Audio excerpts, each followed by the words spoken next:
अस्सलामुअलैकुम, कैसे हैं जी आप सब। उम्मीद करती हूँ कि आप सब ठीक होंगे और मैं भी अल्लाह ताला के करम और आपकी दुआओं से बिल्कुल ठीक हो गई हूँ। चलें बढ़ते हैं अपने ब्लॉग की तरफ। तो ये है जी कल रात का टाइम, यानी मैंने कहा कि मामा जी मुझे फिंगर चिप्स बना कर दें, तो मैंने कहा कि बना देती हूँ। वैसे मेरा गला ठीक हो गया था, तब भी मैंने सिर्फ 2-3 ही लिए थे। मैंने कहा नहीं जी, गले को तो आप ठीक ही रहना चाहिए ना। और वैसे भी मेरे जो जितने भी देखने और सुनने वाले हैं तो फिर वो भी दुआएं करते रहते हैं, मेरे लिए फ़िक्रमंद हो जाते हैं। तो मुझे अब आपके लिए और अपने लिए बिल्कुल ठीक रहना है। तो दुआएं करने के लिए बहुत ज़्यादा शुक्रिया।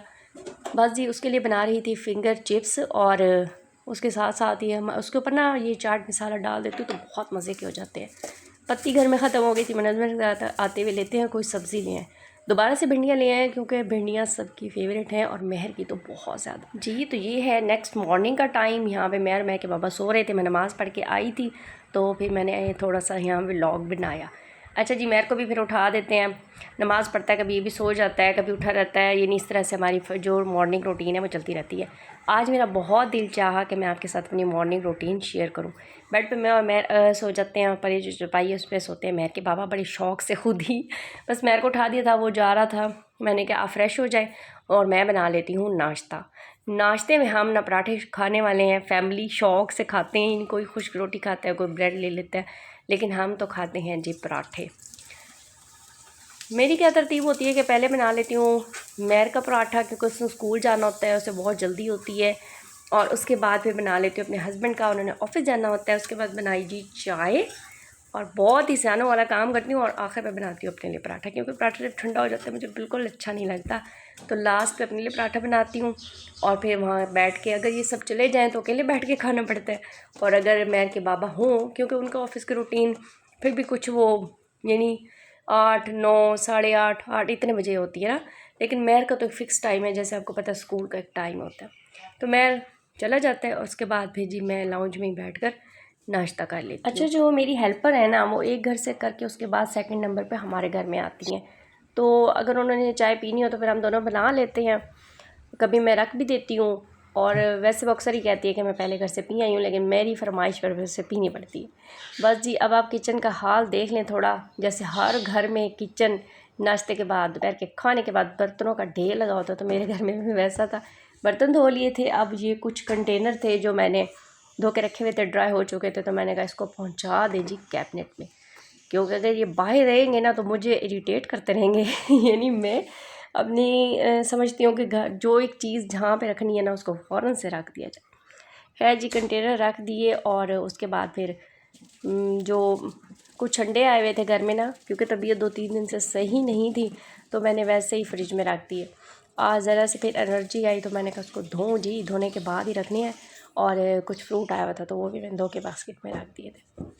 बस अब मैंने कहा बर्तन भी ड्रेन हो जाए, फ्रूट भी थोड़े पानी वगैरह उनका ड्रेन हो जाए, तो उस वक्त तक कर लूँ कपड़े प्रेस। अच्छा, हर चीज़ का तो एक टाइम होता है ना, जैसे कुकिंग का हो गया, बर्तन धोने हैं, जो ही फ्री हो जाए बर्तन धो लें, या और भी जिस तरह की चीज़ें हैं। लेकिन कपड़े मेरे प्रेस करने का मेरे घर में तो कोई टाइम नहीं है। जब भी मुझे टाइम मिलता है ना तो मेरी फ़ौरन से यही कोशिश होती है कि अपने हस्बैंड का, महर का कोई ना कोई सूट करके प्रेस हैंग कर।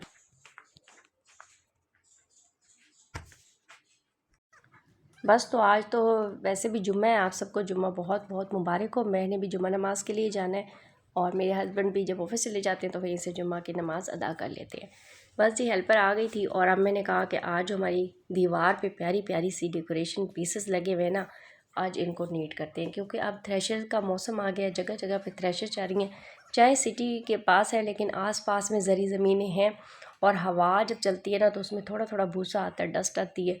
तो इस तरह से जो डेकोरेशन आइटम्स थे उनके ऊपर थोड़ी बहुत डस्ट मुझे नज़र आई, तो बस मैंने डस्टिंग भी हो रही है। उसके अलावा फिर बेडशीट जो मैं अपने रूम में, जो हम रूम यूज़ करते हैं, तो उसकी बेडशीट भी जब मुझे थोड़ी बहुत नज़र आ रही होती है कि गंदी हो गई तो फ़ौरन से उसको चेंज कर लेती हूँ।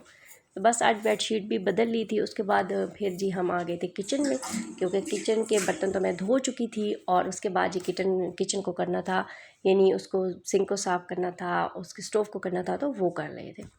तो सफाइयाँ तो हो गई हैं शुरू, आप भी लगे हुए होंगे ना सफाइयों में, तो मैं भी लगी हुई हूँ सफाइयों में। जी मेरे ख्याल में ये तो हर घर की एक रूटीन है ना, किचन को साफ़ करना, घर को साफ़ करना, अच्छा सा रखना।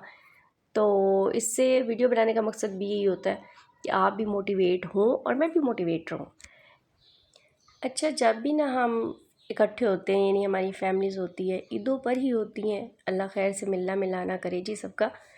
तो अक्सर यही टॉपिक, मुख्तलिफ़ टॉपिक यानी शुरू हो जाते हैं ना जब मिल के बैठते हैं। तो हमारे पेरेंट्स कह रहे होते हैं कि जो आपके बच्चे हैं ना वो बिल्कुल आपका एहतराम नहीं करते, यानी उस तरह से नहीं करते जिस तरह से आप लोग करते थे या करते हैं।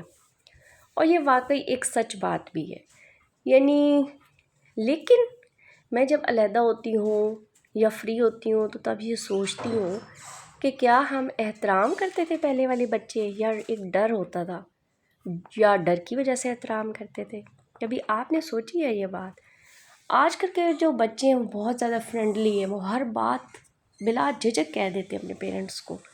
सच बात है कि जब हमारे पेरेंट्स, यानी हर घर में नोक झोंक चलती रहती है, हर घर में मसले आते हैं, हर घर में बहसो मुबाहिसा हो जाता है, तो सच बात है कि जब हमारे पेरेंट्स में हो जाता था तो हम किसी रूम में अलग हो जाते थे, छुप जाते थे, डर जाते थे।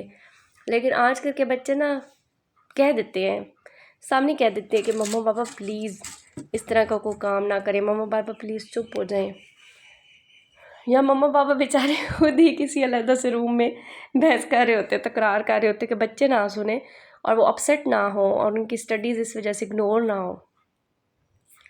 तो आपको पहले वाला डर या एहतराम अच्छा लगता था, या आजकल के जो बच्चे हैं फ्रेंडली वो अच्छे लगते हैं? मुझे कमेंट्स करके ना ज़रूर बता लें। अच्छा, मैं क्या सोचती हूँ और मुझे क्या अच्छा लगता है, मुझे ये अच्छा लगता है कि जो आजकल के बच्चे हैं ना फ्रेंडली हैं, उन्हें बाहर फ्रेंड ढूंढने की कोशिश नहीं करनी पड़ती है। तो हम चुपके चुपके फ्रेंड बनाया करते थे, उनके दिल की बातें किया करते थे।